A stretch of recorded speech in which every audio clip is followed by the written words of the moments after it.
യാത്രാ സൗകര്യം നൽകാൻ കഴിയില്ലെങ്കിൽ ടോൾ പിരിക്കരുത്. യാത്രക്കാർക്ക് സുഗമമായ റോഡ് യാത്ര ഉറപ്പാക്കണമെന്ന് ഹൈക്കോടതി. ഗതാഗതക്കുരുക്കും റോഡ് ശോചനീയാവസ്ഥയും സംബന്ധിച്ച് സംസ്ഥാനത്തുടനീളം പരാതികൾ ഉയരുന്നതിനിടെ ടോൾ പിരിക്കുന്ന നടപടിക്കെതിരെ വിമർശനവുമായി ഹൈക്കോടതി. ടോൾ നൽകുന്ന യാത്രക്കാർക്ക് സുഗമമായ റോഡ് യാത്ര ഉറപ്പാക്കണമെന്ന് ഹൈക്കോടതിയുടെ പരാമർശം. വൻ ഗതാഗതക്കുരുക്കിനിടയിലും തുടരുന്ന പാലിയേക്കര ടോൾ പിരിവ് നിർത്തിവെക്കണമെന്നാവശ്യപ്പെട്ടുള്ള ഹർജി പരിഗണിക്കുകയായിരുന്നു കോടതി. മികച്ച യാത്രാ സൗകര്യം നൽകാൻ കഴിയില്ലെങ്കിൽ ടോൾ പിരിക്കാനും പാടില്ലെന്ന് കോടതി വാക്കാൽ നിരീക്ഷിച്ചു. കേസ് ഈ മാസം 25-ന് വീണ്ടും പരിഗണിക്കും. മണ്ണുത്തി ഇടപ്പള്ളി ദേശീയപാതയിലെ ഗതാഗതക്കുരുക്കും റോഡുകളുടെ അവസ്ഥയും സംബന്ധിച്ച് വ്യാപകമായ പരാതി ഉയരുന്നതിനിടയിലാണ് ഇതുമായി ബന്ധപ്പെട്ട ഹർജികളിലൊന്ന് കോടതിയുടെ പരിഗണനയിൽ വന്നത്.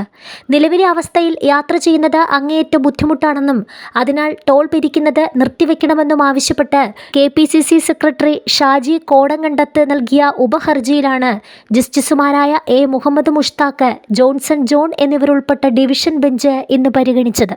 റോഡ് നന്നാക്കാതെ ടോൾ പിരിക്കുന്ന വിഷയത്തിൽ നടപടി ഉടൻ ഉണ്ടാകണമെന്ന് കോടതി ദേശീയപാത അതോറിറ്റിക്ക് നിർദ്ദേശം നൽകി. ടോൾ പിരിക്കാൻ കരാർ എടുത്തിരിക്കുന്ന കമ്പനിയല്ല നിലവിൽ അടിപ്പാതകളുടെ നിർമ്മാണ പ്രവർത്തനം നടത്തുന്നത് എന്ന് ദേശീയപാത അതോറിറ്റി കോടതിയെ അറിയിച്ചു. എന്നാൽ ഇത് യാത്ര ചെയ്യുന്ന ജനങ്ങൾ അറിയേണ്ട കാര്യമില്ലെന്ന് കോടതി തിരിച്ചടിച്ചു. കനത്ത ഗതാഗതമാണ് ഗതാഗതക്കുരുക്കിന് കാരണമെന്ന് വിഷയത്തിൽ കേന്ദ്ര സർക്കാർ അറിയിച്ചെങ്കിലും അടിപ്പാത നിർമ്മാണം ഏറെ ബാധിച്ചിട്ടുണ്ടെന്ന് കോടതി ചൂണ്ടിക്കാട്ടി. ഇക്കാര്യത്തിൽ എന്തു പരിഹാര നടപടി സ്വീകരിക്കാൻ കഴിയുമെന്ന് അറിയിക്കാനും ഡിവിഷൻ ബെഞ്ച് നിർദ്ദേശിച്ചു. നിലവിൽ 5ഇടത്താണ് അടിപ്പാതകളുടെ നിർമ്മാണം നടക്കുന്നതെന്നും വൻ ഗതാഗതക്കുരുക്കാണ് ഇതുമൂലം ഉണ്ടാകുന്നതെന്നും ഹർജിക്കാരൻ ചൂണ്ടിക്കാട്ടിയിരുന്നു. ഇതിനു പുറമെ പാലിയേക്കര ടോൾ ബൂത്തിലും നീണ്ട ക്യൂവാണ്. റോഡ് പൂർണ്ണമായും ഗതാഗത യോഗ്യമാക്കുന്നതുവരെ ടോൾ പിരിവ് നിർത്താൻ ഉത്തരവിടണമെന്നായിരുന്നു ഹർജി.